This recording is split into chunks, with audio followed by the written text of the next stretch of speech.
now tuning in to The Journey of an Entrepreneur, where we share real stories and strategies from real entrepreneurs that are out there in the trenches, building their legacy and making a massive impact. So join us on our journeys and learn actionable tips that will help you grow your brand and make the necessary mindset shifts you need to become one of the elites.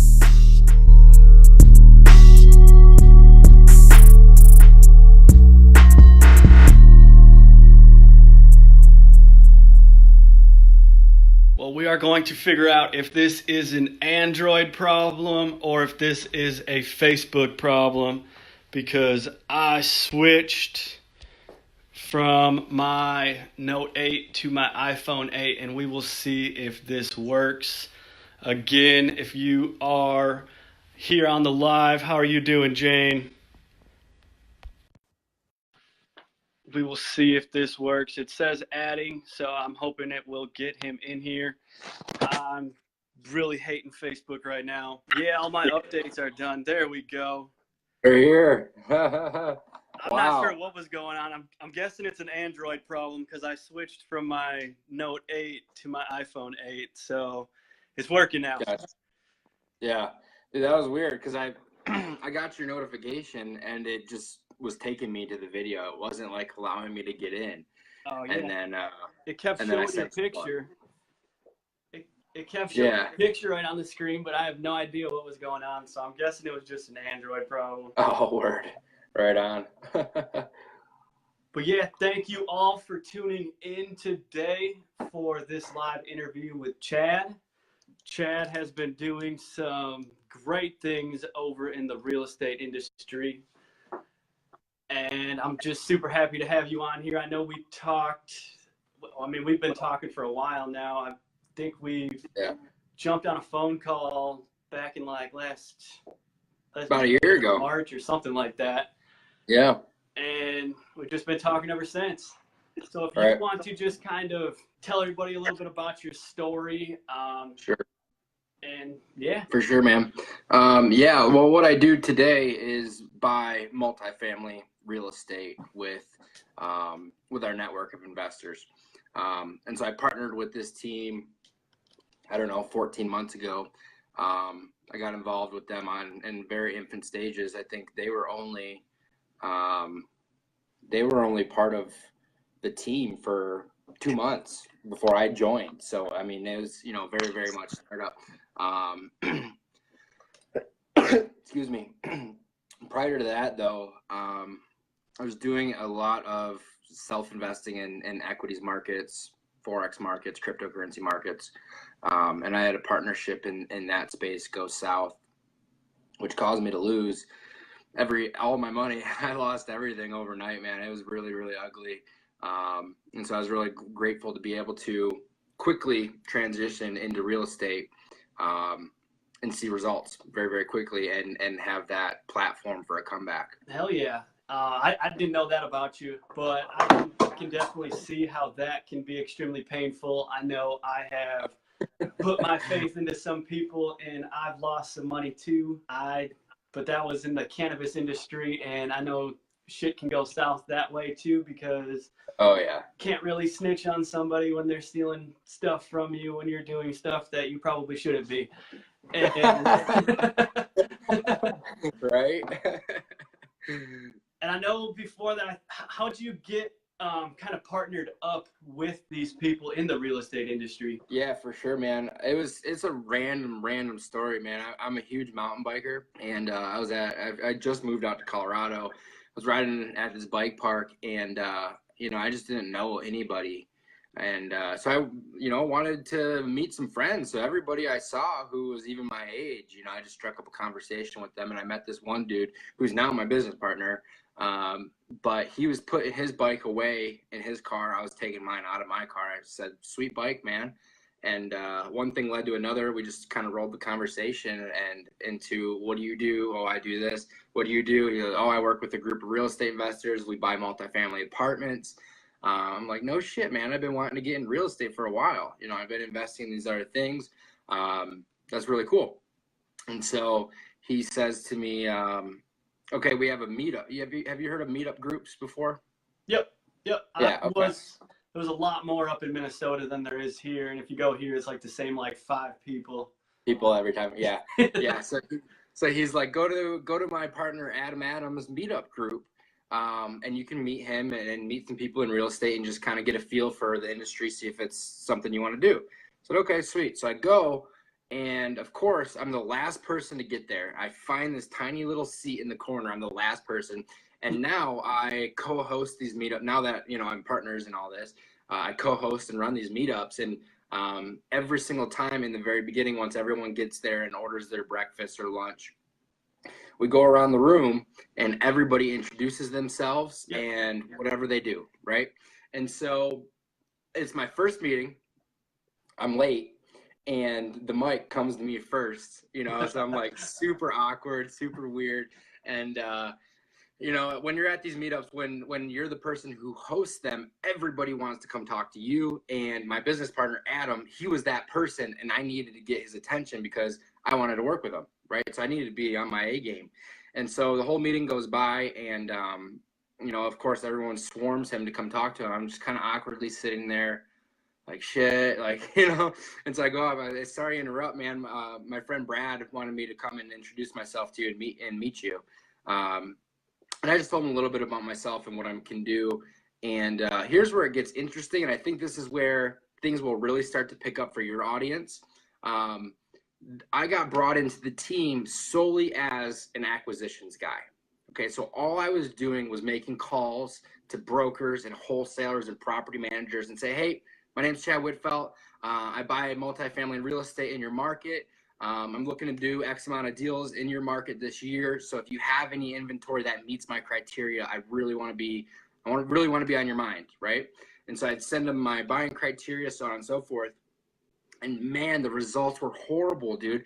I was making like 50 dials a day, man. And here's where it clicked for me. This older gentleman, he goes, Chad, I really appreciate you calling me, but I have to be honest with you. I get the same phone call at least 3 times a week, the exact same phone call. I'm like, shit, man. And so, before that, I was thinking, man, I'm having these great conversations, I'm going to get a bunch of properties. I'm going to do a bunch of deals this year. It's going to be great. Well, what actually wound up happening is people were sending me empty pieces of land, single family developments, just everything under the sun that didn't even meet my criteria. And that is when I like the mindset shift of, okay, this is 2017 at the time. This is not how we do things. You don't make, let's level this up. Yeah. And so at the time, I just started really building a following for the trading community and crypto. I started building the following there. And then I realized okay, there's something here, right? There's something here. And so I presented it to my partners and say, guys, what if I can position myself, you, and this company so that deals and investors come to us? What if I can do that? They're like, that'd be awesome. How can you do that? And so I laid out the blueprint of our marketing plan, which is just very, very personal, intent-based marketing, value-driven, and educational-based marketing. So it's had some really, really good results. I mean, we host a lot of meetup groups, a lot of educational seminars and events. But here's something you'll like. I had my partner, he's a little bit more of the face of the company than anybody else. And I guess I would say I'm a little bit in the shadows of all that, but whatever. So I drafted out a list of 20 topics for real estate investing. What is a cap rate? How to choose your target market? How to underwrite a rent roll? So on and so forth. And I had them record these 5-minute videos. I pulled them, subtitled them, posted them on Facebook, Instagram, YouTube, and LinkedIn, and made sure, the algorithms were hot and the timing was right.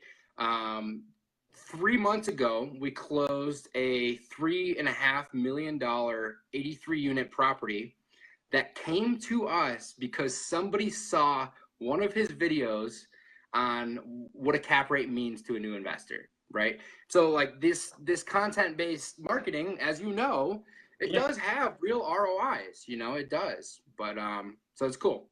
Yeah, definitely. I think a lot of people, they don't like the content-based marketing because they don't see the ROI right away. But if you can just keep throwing content out there, especially evergreen content, the ROI in the long run is so much bigger than just throwing up a few ads and letting it go that way. And then if you get like the descriptions right, the title right, the SEO on that just boosts it all up. Like if you look at Grant Cardone and you really type in like what is a cap rate, a lot of his videos are like up there, and he is doing like millions and millions of dollars a month in real estate just because of that positioning. And I definitely see you guys headed in that same exact direction. And I've been talking to one of my JV partners that I'm helping her build out a real estate investing program. I'm like, you need to get on social media. You need to start producing content and putting it out there. And she just, she's not doing it. And it's just, what would you say is like, let's say somebody just does not want to put out content. What would you say is one thing that, like, how would you position that as getting them to like understand like content has the ROI that you need? Look around. Just look around, man. I mean, shit, you know, I tell this to everybody, and especially in podcasts and topics like this, like, look around. Grant Cardone, Gary Vee, all the Tony Robbins, Ty Lopez, and say what you will about Ty Lopez, but his content, monster content producer because it has ROI. And here's the thing is, I say this all the time, people do business with people, people buy from people. And if you can't get yourself behind creating that median of the relationship online, because I mean, how else are you going to do it? You know, if you just go find somebody's post and like it, they're not going to resonate with you. They're not going to relate to you. They're not going to trust you. They're not going to feel your emotions. But if your face is there, you know, you put your heart and soul into a piece of content, and you know, you genuinely care about the value you're giving, then people are going to relate to you, and they're going to want to buy from you over and over and over again. And so it's just like, look around, and if you can't see the ROI, I don't think your eyes are very open. As blatant and dickish as that sounds, but it's just the truth, man. It's, you know, I mean, it's there for a reason. Every single thing, every single ad we see, every single video we see of Gary Vee's, it's calculated. It's very, very calculated. It's there for a reason. And it's just kind of modeling it, you know, it really is. Between our online presence and our local presence here in Denver, we just launched a multifamily mastermind to help people here in Denver start building multifamily portfolios, whether they're operating on the active side or the passive side. But we had 25 spots, right? It sold out in a day because we had built up, and this is paid, you know, this is a paid mastermind, several $1,000s. But we had built up so much goodwill, so much rapport and trust with our audience through our content base. You know, I mean, your pre-launch sells out, you know, like that's the type of results you're looking for. I mean, at least that's the type of results I'm looking for. Exactly. And you can't do that if you're not building relationships with people online. And like, I heard this quote the other day, and it was, the quality of your brand determines the quality of your client. And I seen that in the beginning when you guys were just kind of just shooting and firing left and right, just trying to get some shit to work. And then next thing you know, you really start focusing on your brand. You start focusing on the marketing materials. And then all of a sudden you're not out there fighting and hunting people. You're just attracting these big deals to you. And that quote it's going to stay right here because it resonated with me so much, because even myself, I was attracting all these people that just had extremely high expectations, but they wanted to throw in only $500. And it was all because positioning. Right. Yeah, man, I can really relate. You know, I mean, when I first started kind of implementing these strategies, man, I had a real problem with quality of deals.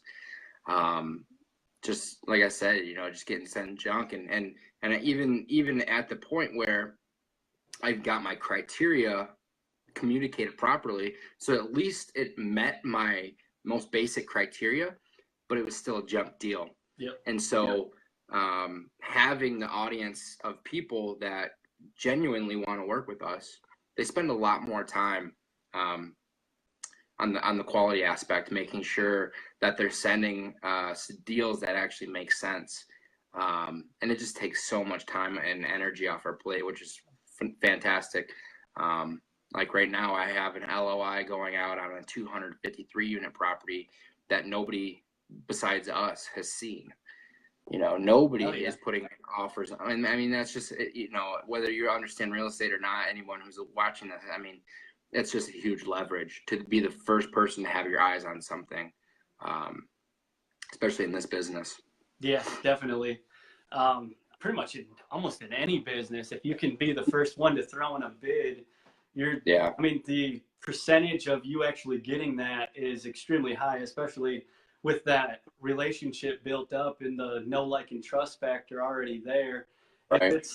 If it's you going into a deal and somebody that they've never met before, or somebody that they've just seen here and there, it's definitely going to be you getting it, especially if that relationship's built up. Right. Yeah, exactly, man. And here's the really interesting thing too is I'd say 90% of our marketing and branding strategies is all personal. It's my personal brand. It's my business partner's personal brand. We don't do very much on our Facebook business page or Instagram. We don't do very much on it. Number one, because Facebook algorithms just don't give you any reach. Exactly. So we put a lot of our day-to-day efforts in our personal brands, and that's where we've been seeing a lot of ROI. Now, when I host events, bigger in-person events, I'll run some paid marketing campaigns, but I always link track, and every single time, no matter what, our ROI of our personal brands outweighs it every single time. We're always selling more tickets off our personal links, off our podcast links, so on and so forth, than we ever will off the Facebook ads. And this might be something I probably should have said earlier, is what I would say to somebody who isn't really like buying into the personal brand thing is, look, you can either put in the time to build your personal brand and potentially have an infinite amount of reach and ROI, or you can pay Facebook and they can decide for you. Exactly. And guess what? It might not convert as well. It probably won't convert as well. So there's nothing wrong with doing both, but you're by not doing it, by not building your personal brand, by not putting out valuable content, you're just leaving so much on the table that otherwise, to recapture it, you're going to have to pay for advertising that might not even convert as well. So it's the abundance mindset for sure. Exactly. And your personal brand should always be the umbrella, and everything underneath it, like all of your services, like, doesn't really matter if you got like is it Blue Spruce? Blue Spruce. Blue Spruce. If you got like Blue Spruce, then your podcast and all of it should be underneath of your personal brand. And then, because like you said, people buy from people. It's not business to business. It's not business to consumer. It's human to human. And it'll always be human to human. It doesn't matter, because there's always somebody on the other line of the actual, like, there's somebody on the other line when you're messaging somebody on Facebook. There's somebody on the other line when you're sending out emails. On the other line when you're calling people. It's always going to be human to human interaction. And if you don't have those interpersonal skills, then you're going to struggle. You're going to struggle a lot, especially when it comes to business, because again, it's all about relationships.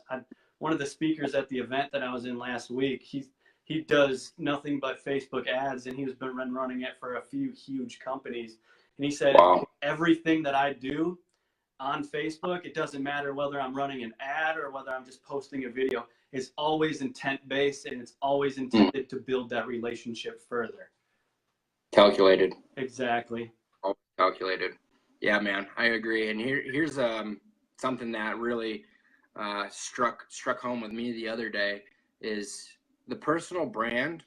It reaches so far beyond just digital. Yep. I mean, so I just got over a pretty nasty cold last week, and I went to the urgent care to get some antibiotics and stuff. And my doctor comes in, and I'm, you know, just telling her what's going on, and I said, yeah, I haven't even left my house in a week. You know, I'm so thankful that I don't have to go punch a clock and get fired because of this. And she, well, what do you do? And I started telling her I buy multifamily real estate, you know, just nonchalantly. And at the end of the conversation, my freaking urgent care doctor that I met for the very first time hands me her personal number, says, call me for your next deal. I want in, you know. Hell yeah. It's nonstop. Your personal brand reaches so far. So it's not just about creating content. It's about getting your tone right, your values in line. Like, what is your, you know, really hone in on it and live it. You know, it's you. So whatever your personal brand is, don't make it be, if you're, you know, somebody who's very, very how do I put this? You're very, very out there. You cuss and you do this and you do that. That's your personal brand. Live it. You know, like, don't try and put yourself in this like poised professional person if you're not that person, you know, because it's not authentic and people can see through that stuff. So live it online and offline, and the ROI is massive. Exactly. And even if you are the person that's sitting there swearing, but yet you still put yourself off professional, like I love wearing sport coats. I love wearing suits. I just call myself a little unprofessional because it's what I am. Yeah. Nothing wrong with it, man. Nothing wrong with it. You own it. You got to own that stuff. And then I guess my last thing I would say, still getting over this cough. My last thing I would say is have your conversions in mind. Yep. Because this is something that, you know, maybe the person that you're working with, the reason they don't want to is because they're not thinking about the end in mind. They're not reverse engineering the process of, okay, I'm going to make this course, and the very, very first day I launch it, I want to do $100,000 in sales. They're not thinking that way. So there's no true and real reason for them to put the time, money, and effort into the personal brand, because they don't have their mindset on the ROI in the back end. And so for me, every single thing I do is calculated. Every post I make, every video I make, every whatever, it's okay, this is exactly how I want people to feel. This is what I want them to do. And this is how I want it to convert into my business. And when you start with the end in mind and reverse engineer the process, that is when you can start creating really good content that's actually going to mean something in your business. You're not just doing it just to feel good about yourself and get a bunch of likes on your post. Like, who cares? You know, nobody cares how many likes you get if it's not has any ROI in your business. Yep. So you know, that's my last bit of advice, man. Just get stupid calculated with it. And that's how I make it work, man. That's how I honestly can say that I've done multi-million-dollar deals from a Facebook post or a video, or I've had somebody invest $150,000 into one of my deal just by having the right conversation with them at the bike park or at the dirt bike trails or at the doctor's office. It's all personal branding. And the deeper and deeper and more calculated you can get with it, the more you can own it, the more you can convert it. Exactly. And I know Andrew Hodo's on here, and he was the real estate agent that sold our townhouse when we were up there. And just from his personal brand, it was on the market for about a week, and then we already had an offer in. 100%. Wow. It's like 99.8% cash because it was $1,000 under. And all of that was all done because he focused on his personal brand, and he positioned himself as somebody that people go to for the real estate. And right. It really is like, it's super powerful, and people just don't understand that. Like, yes, you might have a company, but you are the company. And even with like Gooston Swinkiss, he's working with a company right now, and he was pretty much talking with the owner, and he's like, dude, we need to get you the face of the company. And the guy's like, people don't want to see me, I'm fat. And Houston was like, dude, just go out there and just make funny jokes like that. Because he said the dude was just extremely funny, and just people love that. People love when you're yourself, and they really connect with that. So my bit of advice is just go out there, just be yourself, be who the fuck you are, and just go out there and just do it and just double down on it, because your personal brand is, it's what people are going to know. It's what people are going to connect with. They're not going to connect with your company. They're going to connect with the people in your company. And if you have employees as well, you want them to work on their personal brand, because the more that they can build their own brand, the more that they're going to support your own brand as well. And it all just needs to be in correlation with one another. Absolutely, man. Absolutely. And here's the thing too, just to piggyback off that. And I think this is one thing that a lot of people struggle with on buying in to building a personal brand, is no matter what you do, and no matter how good you are at it, you're going to have people who hate on you. Yep. It's just going to happen. Okay. And so you need to understand the concept of polarization. Tekashi 6ix9ine kills it with polarization, because people love him or they hate him. And it's just, that's part of the personal brand. And within your personal brand, you want your ideal client to love you. Exactly. And you want those garbage can nightmare clients to hate you and never want to work with you, because it's better for everybody. So like, be okay with that polarization. Be okay with your audience dividing and people hating on you. It's fine, man. Like, I love it. Yeah, dude. I'm happy you said something about that. I know, like, the first 6 months of me actually starting my online career, yeah, I had so many people just hate on me because I have neck tattoos. I was trying to do marketing for like real estate agents, and I had real estate agents commenting on my Facebook ad saying, "I'd never buy anything from a kid with neck tattoos." Wow. And it really just discouraged me. And then all of a sudden I was like, you know what? Fuck these people. Like, these aren't people I want to work with anyways. I'm going to attract the people that I do, and I'm going to repel the people that I don't. And amen. Fuck them. Like, it doesn't really matter, because if I can niche down into people that actually want to work with me, then I'm not going to get these nightmare clients that I was attracting in the past. And people don't understand that. They think they're going to just leave money on the table, but yet they can charge more money in the long run when they start attracting those dream clients and people that actually correlate with their brand. And I'm all for working with people that correlate with who I am, because you don't want to work with somebody that you're going to butt heads. They just don't understand who you are. And once you can get on that like intimate level with your clients, it's just a beautiful thing. Like, it really is. Yeah. That's huge, man. That's huge. Yeah. One last thing that just kind of struck my mind was a lot of my clients and people that I've coached, they always say, well, when I post content, nobody engages with it. And they hate the fact that they're putting time and money, or not necessarily money, but time and effort into something that nobody's engaging with. Yep. And here's the number one thing that most people don't understand about Facebook is it's an algorithm. It's a marketplace, right? Exactly. So if you're not the type of person to go and engage with other people, Facebook just isn't showing your content to people. So what I do is I only accept friend requests once a week. That's it. And I don't know how many I get, but every time I go and accept them, number one, I go and check to make sure they're not some scammer from Nigeria and I'm gonna get flooded with spam. That's the first thing I check. Number two, I accept the friend request. I send them a personalized message, and then I go and what's that? I was just saying what's up to Cole. He waved, so I just gotcha. Back. Right on. Accept the friend request, and then I go and send him a personalized message that says something like, "Hey Michael, appreciate you reaching out with a friend request. Hope you have a killer productive day." That's it. You know, I'm not saying, "Hey, I'm Chad. I buy real estate. I can give you great returns." All I'm just warming up the relationship, and then I'll go and engage on one or two, probably two of their content with a like and a comment. And now what this does is warms the Facebook algorithm up, because Facebook is going to show you content from people who you interact with the most. So the more people you can have more interactions with, the better off your content is going to rank, the better off your content is going to get engagement.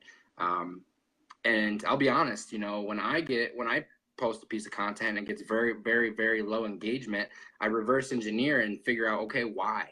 Yep. Was the content bad, or did I post it at the wrong time? Was my messaging off? Did it come off cocky? What's going on here?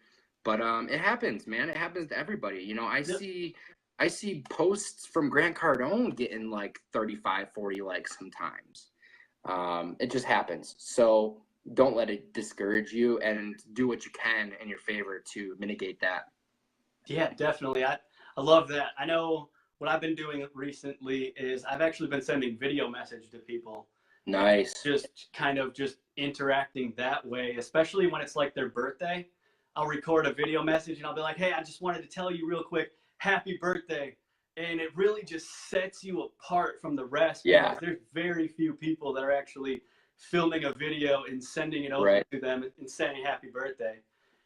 Absolutely, man. That's an awesome idea. That's a great way to create a fan with low effort. That's awesome. Exactly. Another thing, if you notice, like if you're good at making like cover photos and shit, one thing that I did a few times is when somebody would send me a friend request, I noticed that their cover photo was completely out of whack.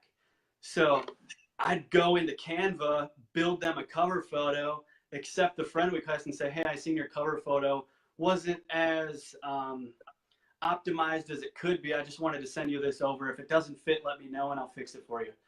And nice. Like, dude, it works so well. Like, people were like, dude, when can we schedule a phone call and just get on the phone and really get to know each other? And these 1-2 ladies, I got on the phone with them and we started talking about my past and their past and everything. And one of the ladies literally just started crying and she's like, dude, you know, I've been where you are, and if there's any way that we can help you along the way of your journey, definitely let us know. And just building those relationships is so powerful. Yeah, absolutely, man. That's awesome. I applaud you for that. That's very creative, for sure. It's really, you got to get creative. When Grant Cardone says, he's like, if you're in a slump, you got to do some creative ass shit to get out of it and just set yourself apart. Otherwise, you're just going to blend in with the crowd. Yeah, that's so true, man. It's so true. Yeah, definitely, dude. So we will wrap this up. If you want to let people know where they can kind of contact you, get to know you a little better, and just add me here on Facebook. My name should be somewhere around here, and then if you want to follow me on Instagram, it's just at CW_invests. Post a decent bit of content there too, so feel free to reach out. Always happy to help people out. So hell yeah, thank you again for being on here. You guys have a great rest of your day and go hustle hard. Thanks, Michael.